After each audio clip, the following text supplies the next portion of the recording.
Un robot ou agent conversationnel d'intelligence artificielle consiste en un programme informatique qui utilise l'intelligence artificielle pour interagir avec les humains via le langage naturel. À la suite d'une question ou d'une commande, que l'on nomme prompt, invite ou requête, formulée par une personne, le robot fournit une réponse selon un algorithme probabiliste et à partir de milliards de mots. Bien que ce type d'outil d'intelligence artificielle existait déjà, l'arrivée de ChatGPT en a démocratisé l'utilisation par la facilité et la convivialité de sa plateforme, ce qui a bouleversé le monde dans le milieu éducationnel. En ayant la capacité de répondre à une foule de demandes de diverses natures, les agents conversationnels d'intelligence artificielle s'avèrent un outil très utile en classe. Par exemple, pour expliquer ou vulgariser des notions particulièrement complexes. Pour reformuler un texte selon des besoins spécifiques, par exemple pour une personne dyslexique ou tout simplement, pour mieux le comprendre. Pour générer des idées comme point de départ pour un texte ou pour un travail de recherche. Pour construire des exercices supplémentaires sur un sujet abordé en classe. Et une foule d'autres possibilités. Bref, ils peuvent être utiles de bien des façons, mais leur utilisation comporte certains points auxquels il faut prêter une attention particulière. Premièrement, quant à l'exactitude des réponses générées. Étant donné que les agents conversationnels d'intelligence artificielle formulent leurs réponses à partir d'algorithmes, c'est-à-dire qu'ils alignent des mots de façon statistique, leurs réponses ne sont donc pas nécessairement vraies, d'autant plus qu'on ne connaît pas la valeur des données qui constituent la banque à partir de laquelle ils génèrent leurs réponses.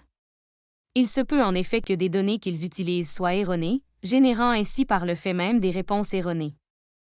Deuxièmement, quant à la fiabilité des données, les agents conversationnels d'intelligence artificielle peuvent fournir des réponses différentes à une même requête. Aussi, les agents conversationnels d'intelligence artificielle ne citent pas la source des données qui ont servi à générer une réponse. C'est donc dire qu'ils font du plagiat. Et lorsqu'on leur demande de nommer leur source, il arrive qu'elle soit erronée ou même inventée. Il faut également faire preuve de vigilance car ce qui est soumis dans la conversation peut ensuite être utilisé par les agents conversationnels d'intelligence artificielle. À ce jour, l'utilisation qui est faite des données n'est pas encore claire. On devrait donc faire preuve d'une grande prudence et éviter d'y entrer des données qui seraient confidentielles, nominatives ou soumises aux droits d'auteur.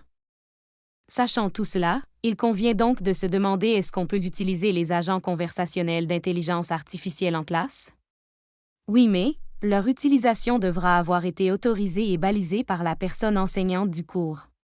D'abord, les modalités générales d'utilisation pourraient être énoncées dans le plan de cours ou dans les consignes des travaux et des examens.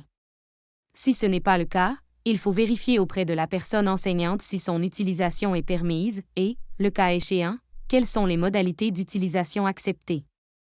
Afin d'éviter de se trouver en situation de plagiat, il faut citer les agents conversationnels d'intelligence artificielle pour les réponses qu'ils ont générées.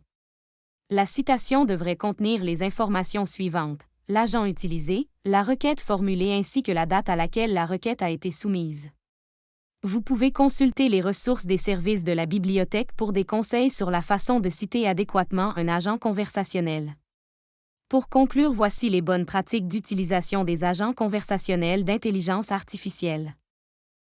Demandez à la personne enseignante du cours s'il est permis de les utiliser ou pas, et, si oui, de quelle manière il est permis de les utiliser dans son cours. Si vous utilisez un texte généré par un agent conversationnel d'intelligence artificielle, citez-le comme source en respect des normes de présentation de votre programme. Ne soumettez pas de textes qui sont protégés par le droit d'auteur ou qui contiennent des informations à caractère confidentiel à un agent conversationnel. Vérifiez auprès de la personne enseignante si elle vous permet de soumettre ses notes de cours pour générer des résumés ou des exercices. Finalement, confirmez les informations générées par les agents conversationnels d'intelligence artificielle à l'aide de sources crédibles et fiables. Si vous ne disposez pas des connaissances nécessaires pour analyser le contenu produit par un agent conversationnel d'intelligence artificielle, il vaudrait peut-être mieux envisager d'utiliser un outil différent.